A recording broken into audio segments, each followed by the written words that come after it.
That's just not cricket, Dax. Let's burn through that.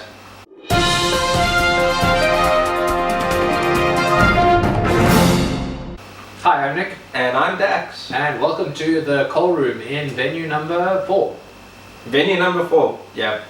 Yes. So, he's moved. Yeah, we moved to a different apartment/studio, and so venue number 4 it is. Yeah, boy. And episode 37, creeping up on that number 40. I wish our number 40 was actually the New Zealand South African game. That would have been a nice that would have been good. Yeah, we'll do something special for it. Yeah, we'll still do for it. But regarding the cricket reference, we're referring to a province called the Eastern Cape, who's home of the Elephants and the Kings, and how their youth teams got hammered 173-0 in their Western Province Under versus... No, it was under 21. Both of them. Or both of them got hammered by over 100 points. Yeah, that is very worrying. And the one game was 26 tries in 80 minutes. I mean, you do the math there. And that is extremely worrying, given that this is where you're building the talent up for your senior teams. Correct. And the fact that the under 21 and the under 19 teams have essentially lost by 100 points, not once, but twice. Yep. And then their senior team got hammered 37-14, I think it was. And then let's not talk about the Kings, who got taken apart by the Scarlets in Pro 14. I mean, the scoreline wasn't as bad as I thought it would be, but they still lost. But Eastern Province is launching an investigation into their coaching structures to find out what is going on with these poor results. Yeah. Because, at the youth level, you can't be just blaming it on player depth, because all provinces would have similar issues there. So that really is something weird going on there, and they really need to sort it out. Otherwise, they won't be taken seriously as a rugby union within South Africa and globally within the Pro 14 as well. Nope. So we brought up the Pro 14 results. So the Kings lost to the Scarlets. The Cheetahs not very much better either, as far as I recall. Yeah, another loss for the Cheetahs. Again, not by a large margin, but still a loss is a loss. Yeah. I think their depth is tested far too much, considering they're in the Currie Cup Premier League as well as the Pro 14. So yeah, it's a bit of a stretch. I think they're going to need to rethink that one. You'll probably find now that the Currie Cup is winding down and more players become available, that they actually will perform better. Well, most at likely, least that's what we hope. Well, that's what you kind of expect. And then speaking of the Currie Cup, yeah, my Western Province finishing, well, they have finished top of the log, beating the Sharks very, very comfortably. So they beat we still need to face the Bulls. So we've beaten all the major unions so far very comfortably, which is very pleasing for me to see. But Western Province always does well in Currie Cup, and then comes Super Rugby, the wheels fall off a little bit.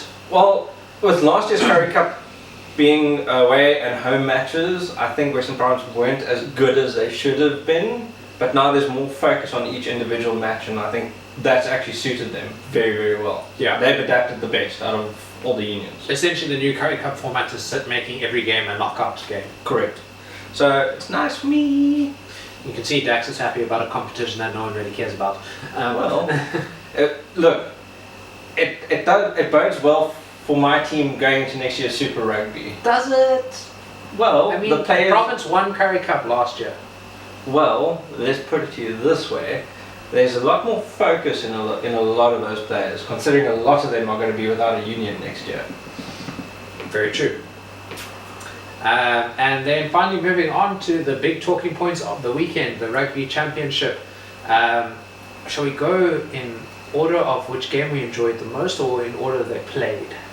Well, let's start with this. Micah Checker said that the Australians were screwed by the referee. No, I disagree. South Africa was screwed by the referee. One. So Michael Checker says that we deserved a yellow card for a deliberate knockdown by Faf de Klerk. And in the slow-mos, in studio, they showed that Faf missed the ball entirely and it was knocked on by an Australian. I'm like, really? And something about the line-out count was wrong. But if your guys call a lineup and can't get their numbers 100% correct, what is the referee to do?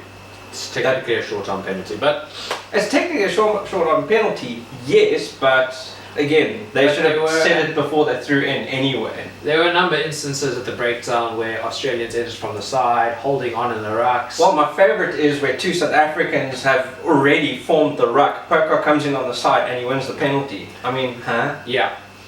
Let's just say South Africans and French referees don't go well. We don't go well. In fact, in the build-up to the game, they were saying that South Africa has been refereed by French referee 12 times, and I think we've won 3, or now 4. 4.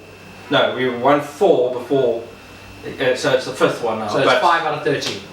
So yeah, French referees, but again, I rant about French referees way too much, but again, our point was proven again this weekend.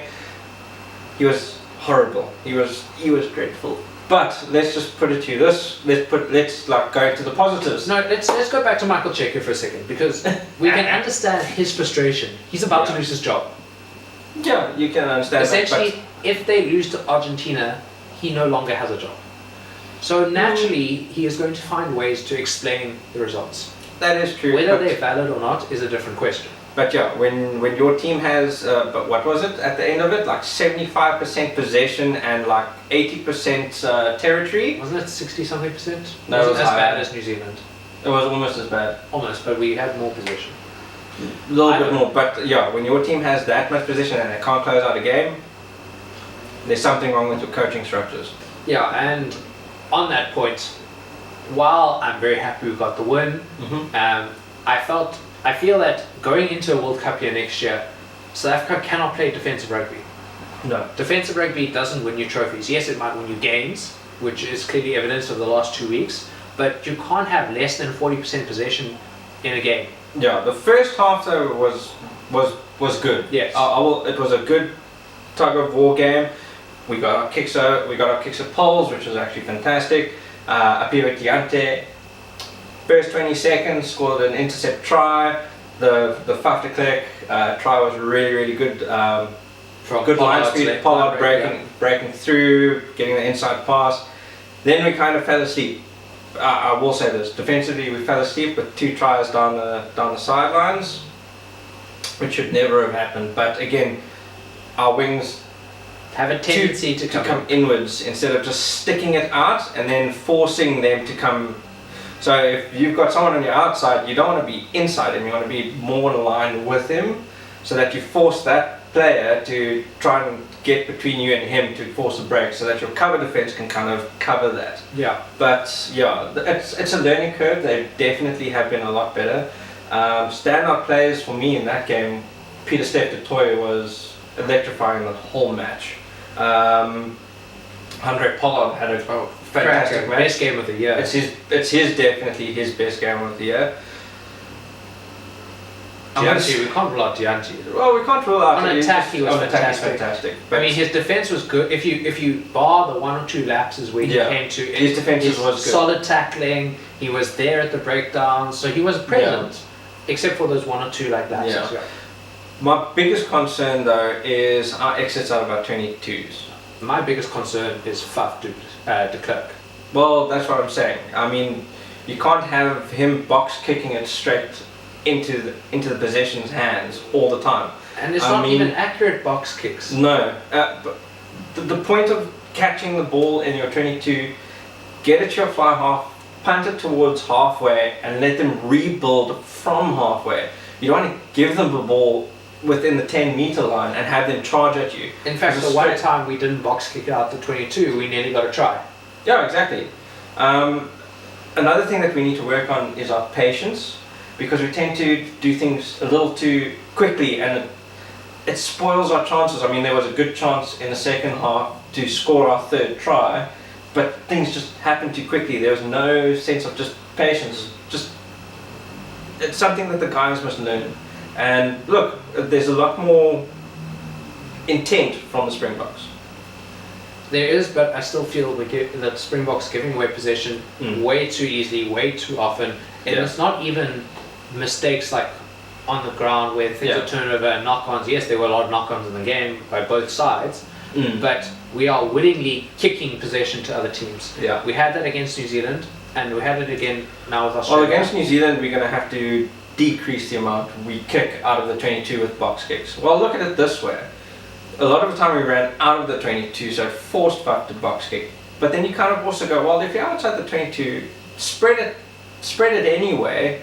I mean, there was periods where we actually spread it out wide, got on the outside, and we were actually very dangerous down the sides. And again, there were 1 or 2 penalties that Faf gave away, which is why I think Rusty needs to rethink. Just rein him in. Well, just rein him in. Or rein him in even a little bit, because he's got that Jack Russell mentality that bites at the heels like, but that gets too much, and you often see that he wants to go too quickly sometimes. He doesn't think. Cleverer. He doesn't think. He just does. Yeah, he needs to be a little bit more reined in, a little bit more clever about how he does certain aspects. But I mean, the overall Springbok performance was technically good. I mean, you don't want to give them too much praise, because the second half was really, really scrappy. I mean, I think there was only 3 points that came out of the second half. Yeah, and I think maybe 20 knock-ons or something ridiculous like that. No, it wasn't that bad. It was a lot of stop start stuff.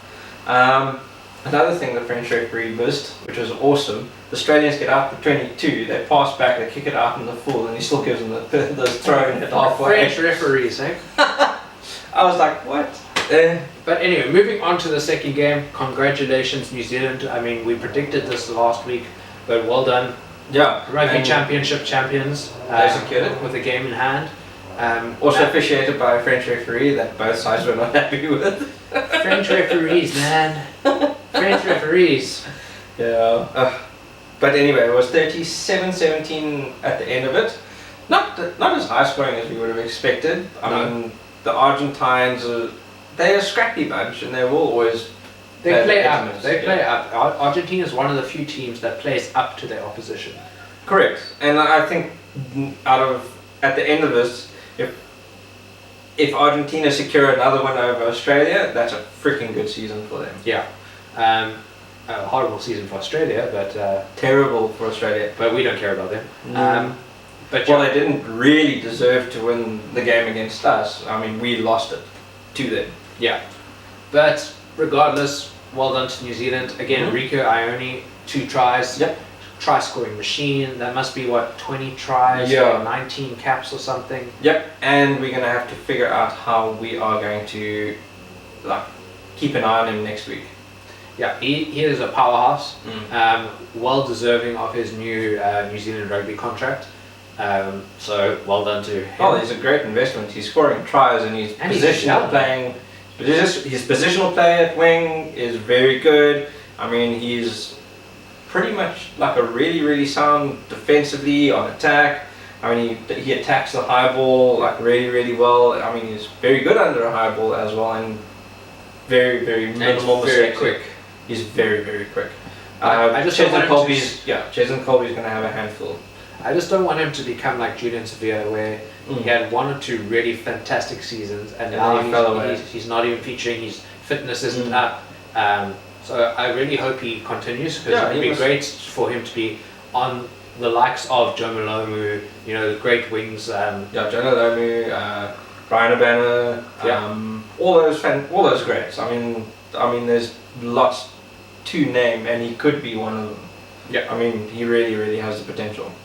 So this coming Saturday, we're going to start off with South Africa versus New Zealand at Fortress Loftus. 5 o'clock kickoff. 5 o'clock kickoff, South African time. I'm hesitant to call here because yes, the All Blacks are coming off a wound. I think this is going to come down to 3 points. Like the one, I think it was a 1 point loss against New Zealand at Newlands last year. It was 24-23 or something like that. I think we're going to finish like that again, but hopefully in our favour this time. Hopefully in our favour this time. Yeah, I mean, South Africa is going to want to not make it look like a once-off fluke.